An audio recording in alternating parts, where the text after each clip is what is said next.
Hi everyone, my name is Sarah and welcome to this video. Today we are going to be turning this Abominable Monster High doll into the character Kris from Deltarune. I chose Abby because of her coloring and her face shape. I think it mimics Kris's perfectly.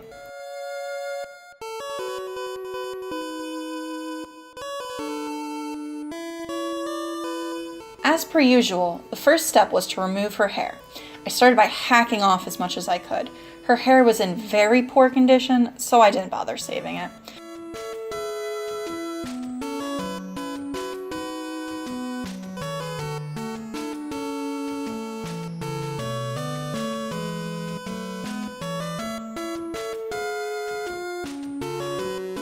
I did try to shave it down even further with first a razor and then an X-Acto knife, but neither did anything.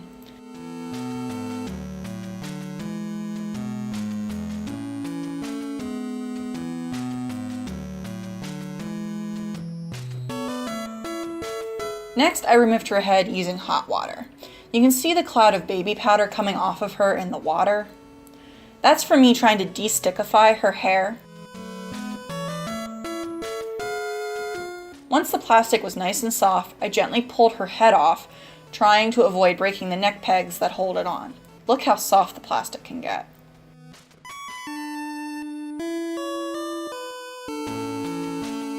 Then, using pliers, I removed as much of the glue from inside her head as I could. First, I closed them and plunged them in as far as I can, scraping them around before going in again and trying to extract the glue that had held her hair in place. Sometimes, when there's a lot, it can be challenging to pull the clumps out all at once. The dolls always kind of remind me of Angelica's doll from Rugrats at this stage.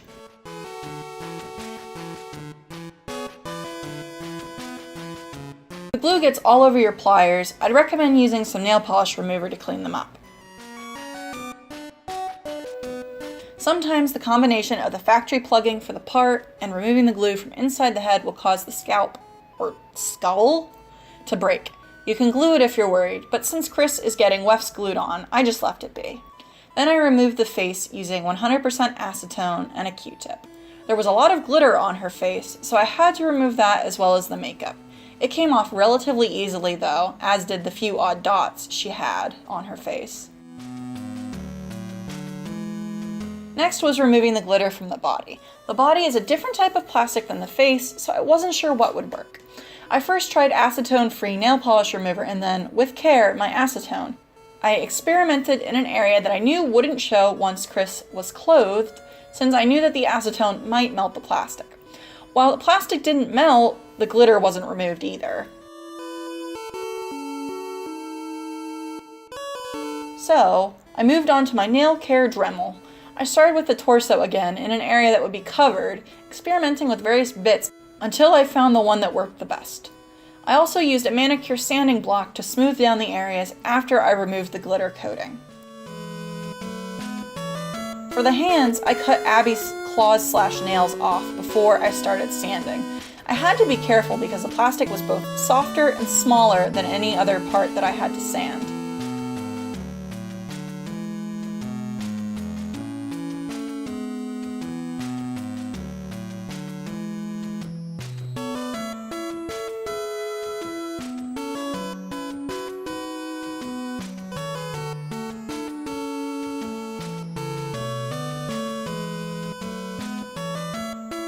Once the body was glitter-free, I started on the face.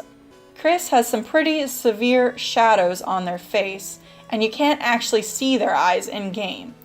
I used my second-hand Mungyo chalk pastels to create the shadows. In between each layer, I sealed in the pastels with matte varnish, applying it to only the area I had applied the pastels. It only took me 2 or 3 layers to get the base coat opaque enough. The next step was to add shadows to the shadows. I smudged on some dark purple pastel with a Q-tip to create depth in Kris's face. I especially focused around the eyes so they'd look deep set and give them an overall more mysterious look.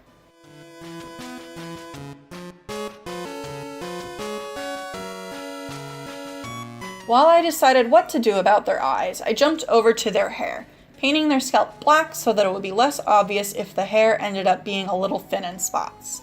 I initially tried giving them eyes that were only denoted by a line, like maybe they were looking down.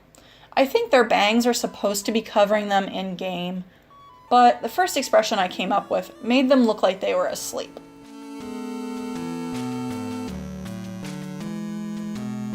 To give myself a clean canvas, I took the Q-tip soaked in acetone and removed the layers of sealant and pastel on top of the eyes.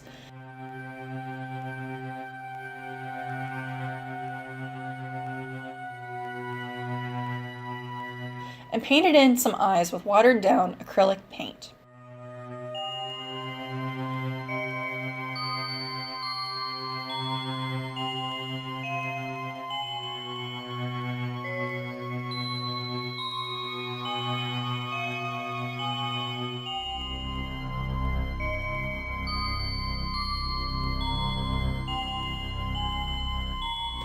I chose to make the irises red since the one time we do see their eyes, they are red.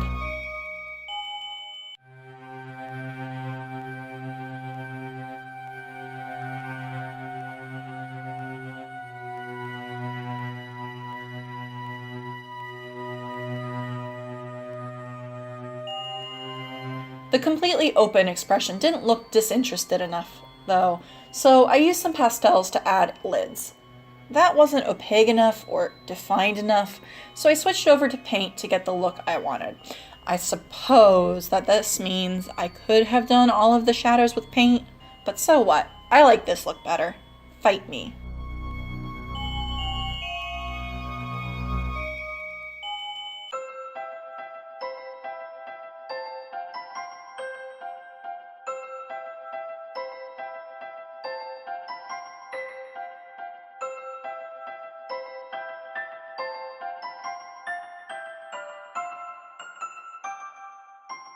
I did some eye shines though, since I didn't want Kris to look dead inside, or severely dehydrated.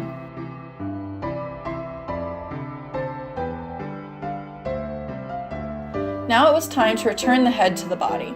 I find that this step is easier to do before the hair since it can get in the way. Unless you're rerouting, of course. Also, it gives you something to hold on to while you're gluing it on.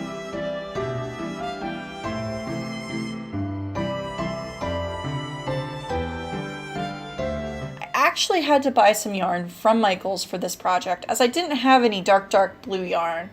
It was awful to work with and I hated it.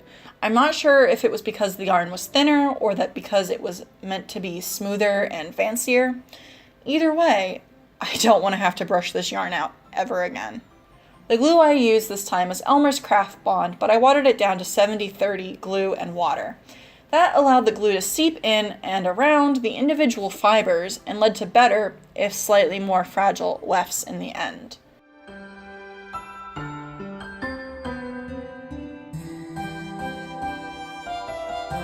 Then it came time to glue the hair to the head.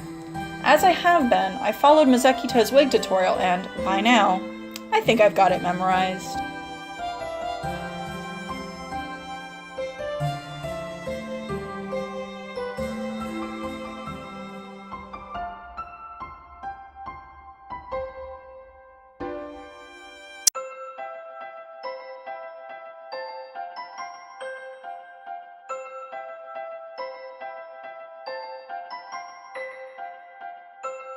I found some hair cutting scissors in my clippers kit that I don't use, so I commandeered them for doll use. They made cutting and styling Kris's hair much easier. I think I cut their bangs a little too short, but I still really like them. It was actually a little confusing to decide how long their hair should be. In my mind, it was chin length, but my girlfriend thought it was shoulder length. This is because the sprite really doesn't have a neck, so both of these lengths are really one and the same. How would you have cut it?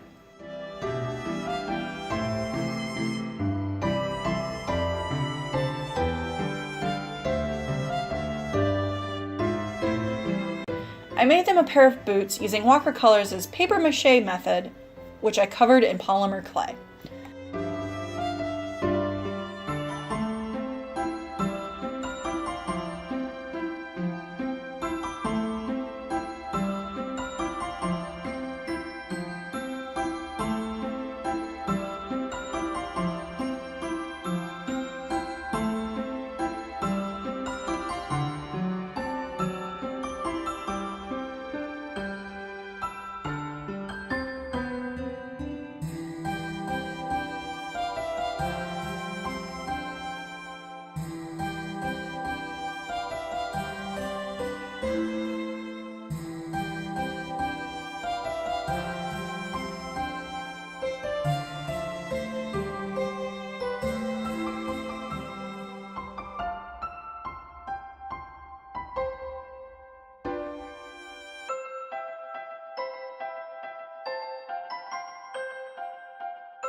The first pair were too small and broke when I tried to put them on their feet.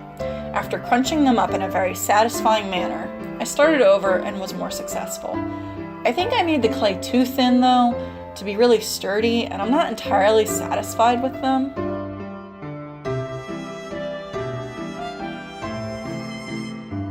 The next step was their clothes. I drafted a shoulder cape for them and used the same shirt and pants patterns I used for Susie out of a dark navy fabric. I was considering trying cotton for that, but I decided that all 3 dolls should have the same texture clothing to enhance the unity of the set, so old t-shirt scraps it was.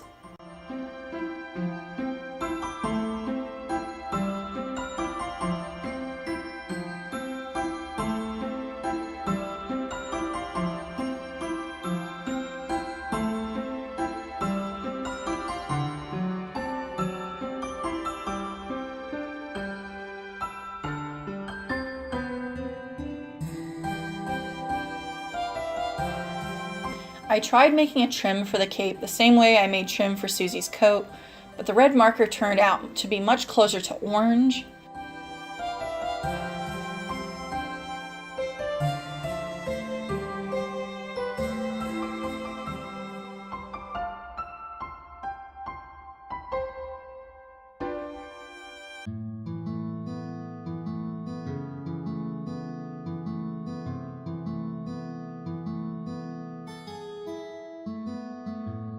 I also attempted sewing on some red ribbon, but the curves were too tight for such a small piece and it distorted the cape. So plain it was. I feel like Kris has been the plainest of the 3, and I'm not sure how I feel about that.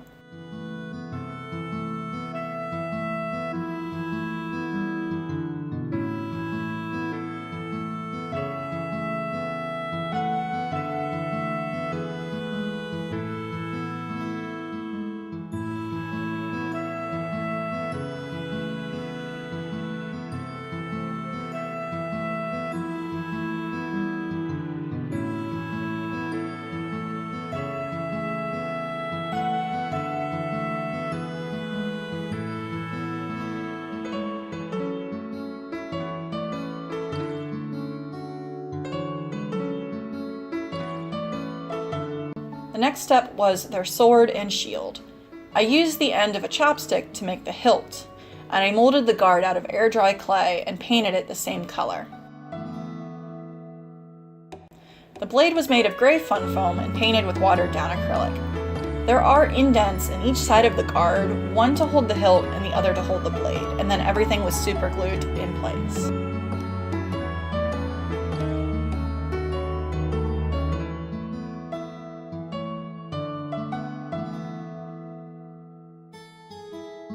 The shield was also made of fun foam, and after measuring how much space the arm would need when it was being held, I cut a piece of a used-up nail file and removed the grit.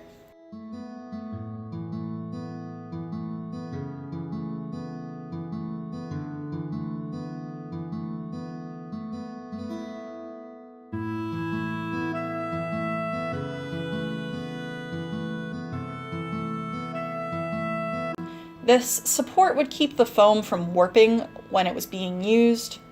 I glued the elastics used to hold it on to the underside of the file piece and then glued that to the back side of the shield.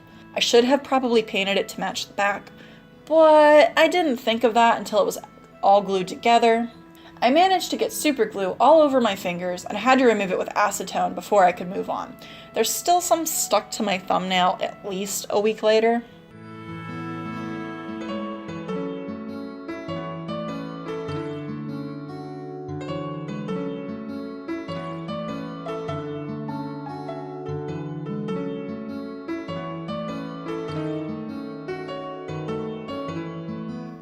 I cleaned up my work area because the paint was scraping off of the mat and sticking to Kris's body. This is your reminder to be sure to clean up your area as you go, not just at the end of each project. The next step was their armor.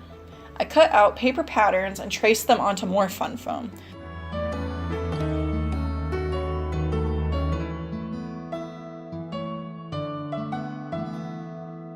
Then I softened the foam slightly by using a small candle flame. Then I molded it to the parts it was supposed to be protecting. Be sure to be careful while doing this.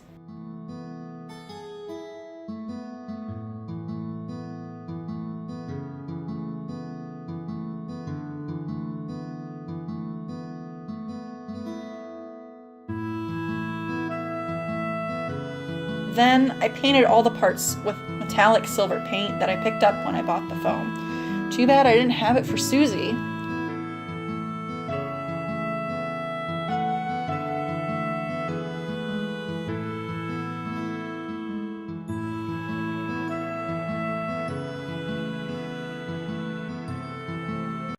Then I made elastic straps to hold on all of the armor. Since the strap holding the chest plate on would be more visible than the arm guard straps or the straps that would hold on the shield, I used fabric markers to color it to look like leather.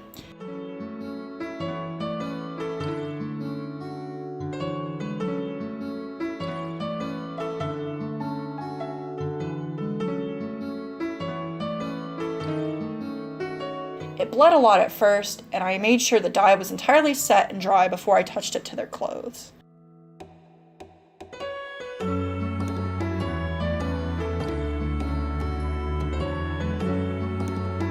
I attached it using more super glue and gave it a snap closure.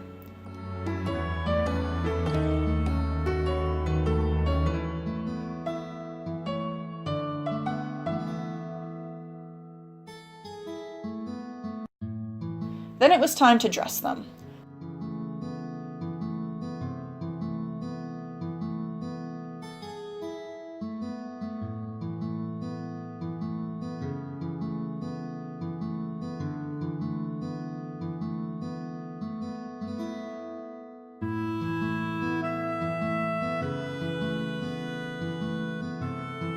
Once I had them all dressed, I realized just how plain they looked. It didn't help that I had forgotten their shoulder guards.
With a few more tweaks to the outfit, Kris was all done.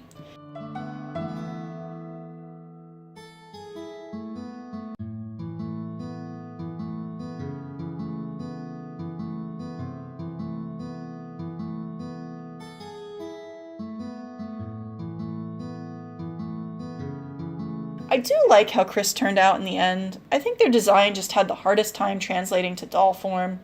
They look pretty armored up and battle ready in their sprite, but with the longer, lankier body, it's less filled up. Someday I might add some bits and pieces, but for now I'm satisfied.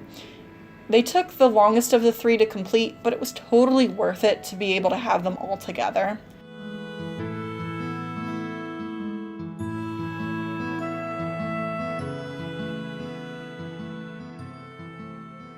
Thanks for watching, and I hope you're all having a cozy day. Bye!